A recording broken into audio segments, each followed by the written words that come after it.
Langgar, Amet Banyuwuluh ini ternyata tidak berbeda dengan penyebutan agama lokal Majapahit. Assalamualaikum ya lal kubur, fa inna insyaallah bikum lahikun. Jadi di sini Mbak Nesa ini makam dari Mbah Sunan Pangkat. Dari makam-makam yang ada di sini tuh termasuk dari jenis batuan apa ini Kang Iga? Bisa jelaskan? Jadi ini kan batu yang berwarna putih karena memang dicat, tapi dari segi struktur dan teksturnya itu guys, jangan lupa like, subscribe dan komen ya.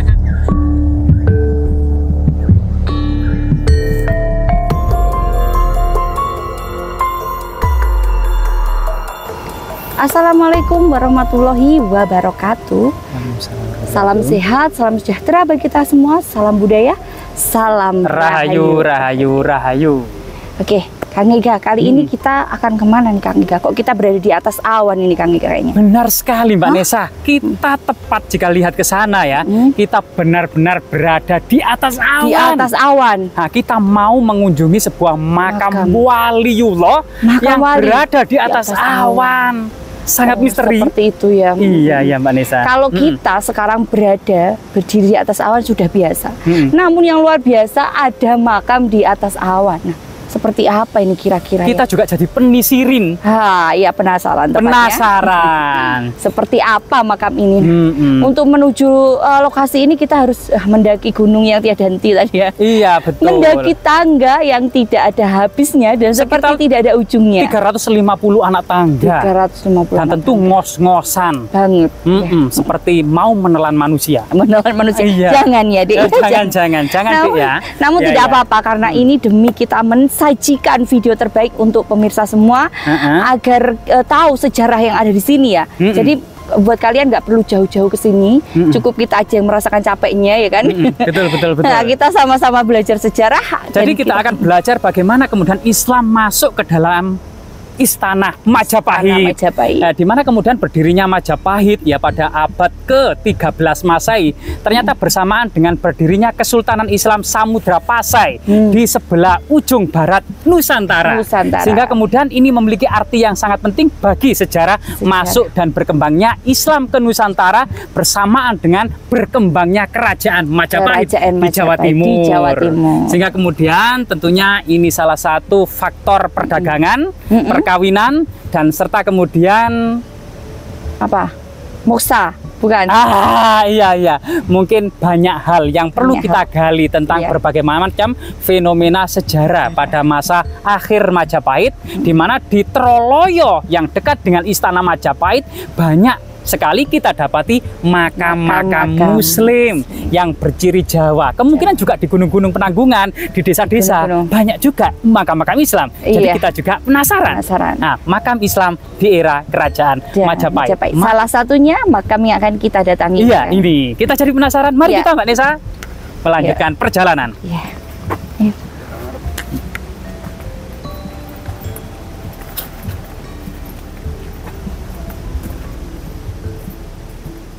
Oke. Iya, jadi memang sesuatu yang tanpa disadari kita harus kemudian dengan kebijaksanaan yang sangat-sangat tinggi. Ternyata ketika Islam masuk di Majapahit awal-awal masih menggunakan istilah-istilah lokal Majapahit. Seperti misalnya apa itu, untuk menyebut Allah gitu ya, dengan sebutan pangeran atau Gusti yang Maha Agung. Iya. Kemudian untuk menyebut sholat itu ternyata sembahyang, yaitu sembah Sang Hyang Widi atau Sang Hyang Tunggal. Kemudian untuk menerjemahkan saum itu puasa, sama dengan ritual-ritual agama Hindu dan Buddha juga melaksanakan puasa. Nah, kemudian tempat untuk melaksanakan ibadah sholat ternyata bukan masjid pada waktu itu. Apa itu? Langgar, yaitu kosakata berasal dari kata sanggar pamujan. Sanggar pamujan. Iya, jadi kemudian berbagai macam istilah seperti pangeran, Gusti, kemudian puasa, sembahyang, langgar, Amet Banyuwuluh. Ini ternyata tidak tidak berbeda dengan penyebutan agama lokal Majapahit. Inilah sebab-sebab masuknya Islam secara damai di Majapahit. Bahkan di Troloyo itu secara artefaktual, nisan-nisan itu seperti prasasti. Ada Kalamerga tersamar, ada Makara, ada lambang Surya Majapahit, penggunaan tahun Saka. Nah, ada segitiga tumpal, ceplok, meander, apa namanya itu, sulur gelung. Nah, ini masih digunakan. Termasuk Surya Majapahit ini diduga memang ada kedekatan dengan keluarga dekat Raja-Raja Majapahit. Namun kemudian dibalik dari apa namanya simbol-simbol agama Hindu-Buddha ini, ternyata ada kutipan ayat suci Al-Qur'an, doa-doa. Misalnya innallaha afuwun karim tuhibbul afwa fa'fu anni, atau kemudian kullu nafsin dha'iqatul maut, kullu man 'alaiha fan, adalah la ilaha illallah Muhammad Rasulullah. Nah, itu kutipan-kutipan yang sering dijumpai di doa-doa. Artinya masuk Islam ternyata sangat bertahap sekali. Jadi masih sifatnya ibadah ritual. Penggunaan syariah-syariah secara luas seperti ukubat, muamalah belum digunakan pada masa Majapahit, sehingga kemudian diduga awal masuknya Islam ke Majapahit itu secara damai dengan menggunakan istilah lokal dan baru diajarkan di tingkat ibadah. Jadi siasa, politik, muamalah maupun ukubat, sanksi, jinayat maupun hukum-hukum fikih yang lainnya belum banyak dipelajari atau digunakan. Jadi luar biasa sekali.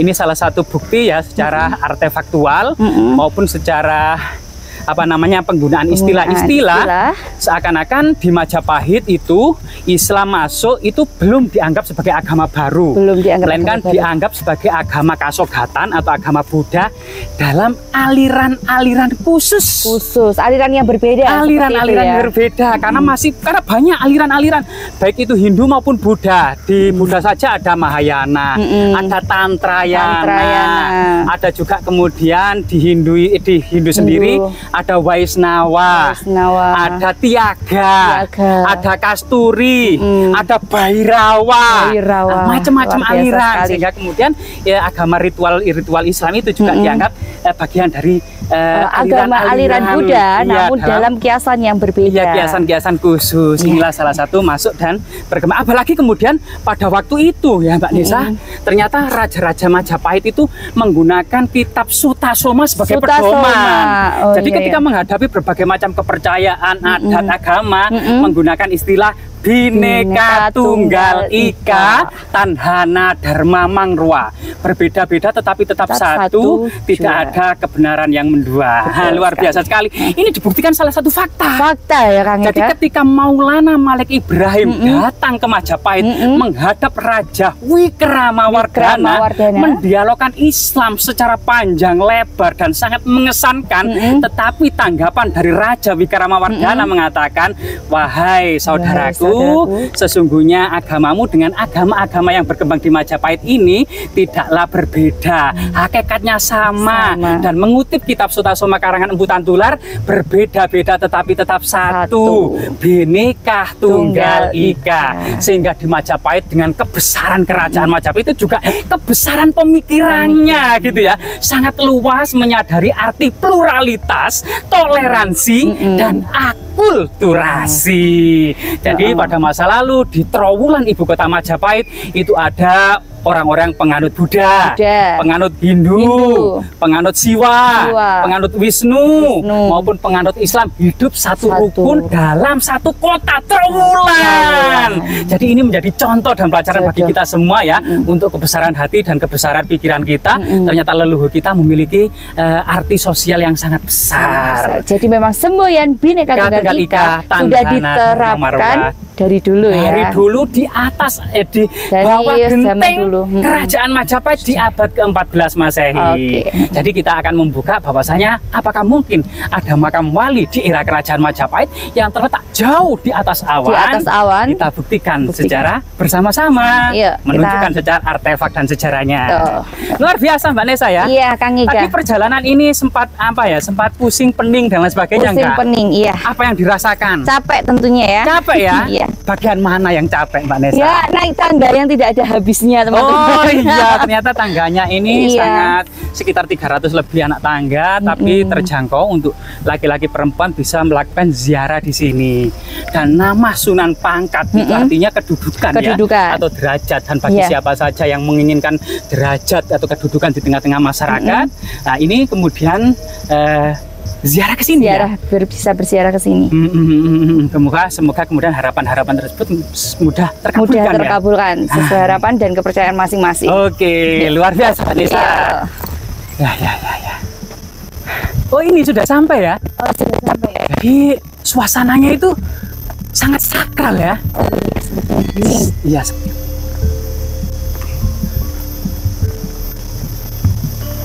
Sudah terlihat sepertinya ya tempatnya ya. Jadi suasananya sebenarnya sangat sejuk, hening, tenang.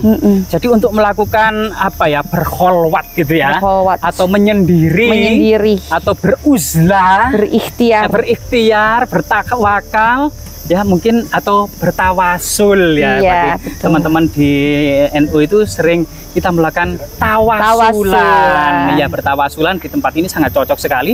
Jauh dari keramaian, berada di atas gunung, jauh dari manapun ya. Kita bisa kemudian untuk menenangkan pikiran dan hati kita. Betul sekali. Dan kemudian berevaluasi diri gitu ya. Apakah hari kemarin kita melakukan perbuatan yang jahat atau melakukan kebaikan-kebaikan, bagaimana kemudian kedepannya itu agar lebih baik lagi. Nah ini kita sudah sampai ke pintu gerbangnya. Nah ini dari depan terlihat ada tulisan makam kerabat atau Sunan Pangkat. Nanti Kang Ige bisa menjelaskan kepada kita sebenarnya siapa sosok beliau sang Sunan Pangkat ini. Coba kita masuk dulu ya. Dan ini ada banyak sandal ya Mbak ya. Jadi rahayu. Assalamualaikum. Waalaikumsalam.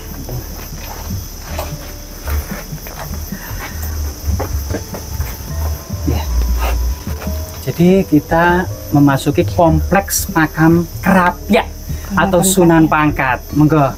Assalamualaikum. Waalaikumsalam. Ya, jadi ini pintunya agak merunduk gitu ya. Iya. Dan ini ada ruangan untuk para tetamu atau para peziarah menginap. Nah, menginap di sini ya? Iya, atau untuk melakukan ketenangan batin gitu ya. Nah, dan menjernihkan pikiran dan hati menenangkan kita. Diri tepatnya. Menenangkan diri tepatnya, bermeditasi gitu ya. Nah, coba kita masuk, Mbak. Iya. Assalamualaikum. Ini ada ruangan-ruangan. Ya, sama ini. Nah, ini mulai ini. Nah, ini ada beberapa jejak kemungkinan dolmen ya, atau meja batu persajian yang ternyata sampai saat ini masih digunakan oleh sebagian masyarakat sebagai situs religi persajian. Nah, jadi ada batu dolmen atau meja batu, dan batu besar ini malah mirip seperti sisik ular naga dan penuh dengan sajian. Ada bunga-bunga wewangian, ada kemudian perdupaan gitu ya, yang artinya memang sangat luar biasa situs ini Mbak ya. Dan kita memasuki ruangan utama dari Sunan Pangkat beserta istrinya. Serta kemungkinan salah satu piaraannya. Itu sosok yang dipercaya sebagai harimau putih. Oh, harimau putih. Nah, kita penasaran gitu ya, kita masuk ke ruangan utama. Jadi di sini.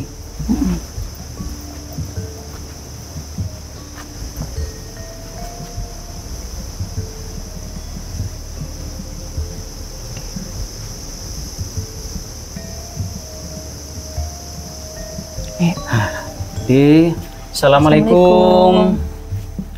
Assalamualaikum ya alal kubur fa inna insyaallah bikum lahikun. Jadi di sini Mbak Nesa, ini makam dari Mbah Sunan Pangkat atau Ki Danurejo.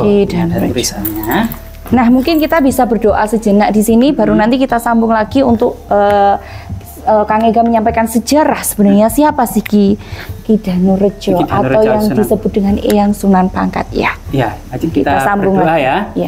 Jadi wa khususon ila ruhi Mbah Sunan Pangkat atau Eyang Sunan Pangkat Ki Danurejo bisiril Fatihah. A'udzubillahi minasyaitonir rajim. Bismillahirrahmanirrahim. Alhamdulillahirabbil alamin arrahmanirrahim. Ya karena udah ya karena setelah ini karena surat lagi an'amta alaihim ghairil maghdubi alaihim waladdallin.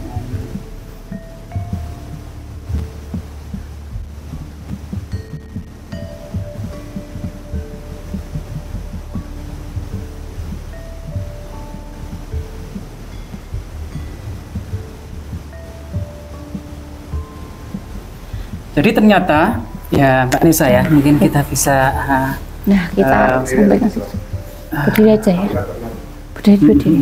Jadi ini tadi adalah makam Mbah Sunan Pangkat. Setelah itu ini istrinya. Oh iya. Istrinya, dan sebelum ke istrinya ini ada semacam altar ya, pemujaan. Altar pemujaan diduga memang era kerajaan Majapahit. Jadi ada jejak-jejak batu candi atau pojokan candi, Mbak ya. Oh iya. Nah, ini diduga era kerajaan Majapahit, termasuk altar ini, dan masih disakralkan oleh masyarakat dengan persajian, perdupaan ya, bunga-bunga wewangian, terutama melati ya, mawar dan kenanga atau cempaka ya, Mbak ya. Nah, ini juga ada lagi altar lagi yang kedua. Nah, ini juga disebut altar persajian, Mbak. Nah, ini Mbak Nesa. Mungkin dari sini Mbak Nesa mungkin ada sesuatu yang dipertanyakan. Ya, ini nah untuk dari segi sejarahnya, nah di altar ini nampak tinggalan seperti apa Kang Iga? Jadi diduga sebenarnya gitu ya, pada masa kerajaan Majapahit ini ada sebuah altar ya yang ditutup kain putih. Ini adalah altar pemujaan dan berciri Nawaruci. Jadi Nawaruci itu ceritanya Bima Suci mencari kebenaran sejati untuk mencari air amerta yang disuruh oleh gurunya Maharsi Drona, yang dicegah oleh keluarganya, ibunya, namun kemudian tetap bersikeras untuk mencari amerta sesuai dengan pesan gurunya, sampai kemudian bertempur dengan ular naga, masuk ke dalam samudra. Muncullah dari telinganya Bima dalam keadaan kecil memberikan wejangan tentang kebenaran sejati. Nah, di situ kemudian ada ajaran manunggaling kawula Gusti. Nah, di sini kemudian salah satu makna tersebut diduga memang ada semacam perjalanan suci dari Trowulan menuju lereng Gunung Welirang ini untuk sebagaimana pengembaraan apa yang dilakukan oleh Bima, mencari air amerta dan mencari semacam kebenaran sejati. Ya, di situ. Dan kemudian selain altar pemujaan ini juga ada tadi istri dari Mbah Ki Danurejo atau Sunan Pangkat. Ya, ini Mbak. Nah, mungkin teman-teman agak penasaran ya. Iya, kita berdoa. Nah, namanya Eyang Putri Srigati. Nah, ini Eyang Putri Srigati. Jadi kita berdoa, wa khususon ila ruhi Eyang Putri Srigati bisiril Fatihah. A'udzubillahi minasyaitonir rajim. Bismillahirrahmanirrahim. Alhamdulillahirabbil alamin arrahmanir rahim maliki yaumiddin. Iyyaka na'budu wa iyyaka nasta'in. Ihdinas siratal mustaqim siratal ladzina an'amta 'alaihim ghairil maghdubi 'alaihim waladdallin. Amin. Nah, jadi secara artefak Mbak, ini adalah menggunakan semacam ini, ada struktur balok-balok batu candi. Semuanya ya, ada semacam pelipit-pelipit, pinggiran-pinggiran batu candi. Bahkan ini ada Padma atau Makara ya, dan ini ada sulur gelung yang diduga memang dahulunya memang diduga makam-makam ini era kuno, masa kerajaan Majapahit. Nah, itu. Nah, atau mungkin juga ada sebagian masyarakat yang agak spesimis bahwasanya makam wali ini menggunakan material kuno. Nah, karena diduga memang Ki Danurejo ini adalah seorang yang seumuran dengan Mbah Sujono yang ada di Gunung Kawi. Gunung Kawi. Yaitu sisa-sisa laskar Pangeran Diponegoro. Termasuk kemudian saudaranya yang ada di Delanggu itu yang dikenal dengan Disroyo itu ya. Nah, itu ada juga Mbah Taslim. Nah, Mbah Taslim, Mbah Sujono, Eyang Ki Danurejo ini diduga dahulu kemudian masih saudara atau masih satu kesatuan dengan Laskar Pangeran Diponegoro yang sama juga dengan yang ada di Gunung Kawi, yang kemudian makamnya menggunakan material kuno era kerajaan Majapahit. Versi kedua, Mbak. Dan versi pertama memang makam ini seumuran dengan makam yang ada di Troloyo Trowulan, yaitu era kerajaan Majapahit. Dan yang sangat unik ini, Mbak. Apa ini, teman-teman penasaran? Ini apa ini? Nah, apa ini? Ayo kita coba mendekati. Kita dekati ya. Nah, ya ini berbeda dengan makam Mbak Eyang Srigati dengan Mbak Eyang Ki Danurejo atau Sunan Pangkat. ini ternyata membujur arah timur barat, berbeda dengan makam Ki Danurejo yang utara selatan. Jadi kita hormati, ini sebagian masyarakat menganggap ini salah satu kemudian penunggu atau penjaga dari kedua makam wali ini yang dikenal dengan Mbah Macan Putih. Mbah Macan Putih. Jadi rahayu, rahayu, rahayu Mbah Macan Putih. Semoga kemudian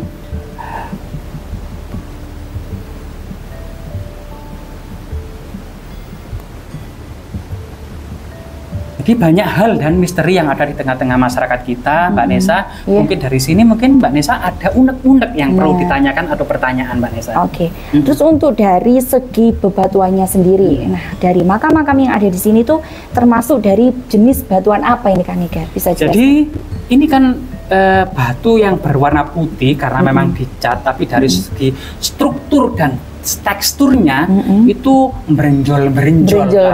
Nah ini diduga memang ini batuan basal. Batu basal. Batu basal itu magma yang mengalami pembekuan pada waktu itu seiring dengan muncul dan berkembangnya Gunung Welirang, kemudian mengalami kebekuan sehingga disebut dengan batuan basal. Hal ini juga mengingatkan kita bahwasanya Pulau Jawa itu penuh dengan 1001 bencana.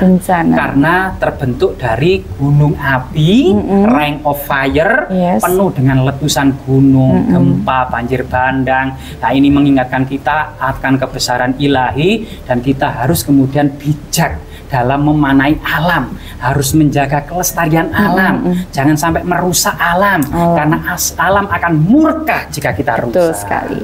Jadi sama-sama kita jaga dan cintai alam yang kita tinggali ini ya.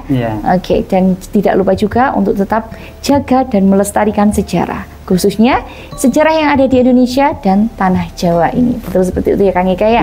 Sudah sepatutnya sebagai kita untuk saling menghormati, saling menghargai, dan sama-sama belajar tentang sejarah yang ada di sekitar kita. Mungkin sampai sini dulu ya Kang Ega yang bisa kita sampaikan kepada pemirsa. Terima kasih untuk pengetahuan yang telah disampaikan Kang Ega. Kurang lebihnya saya dan Kang Ega mohon maaf yang sebesar-besarnya. Semoga bermanfaat. Dan wassalamualaikum warahmatullahi wabarakatuh. Salam Rahayu, Rahayu, Rahayu.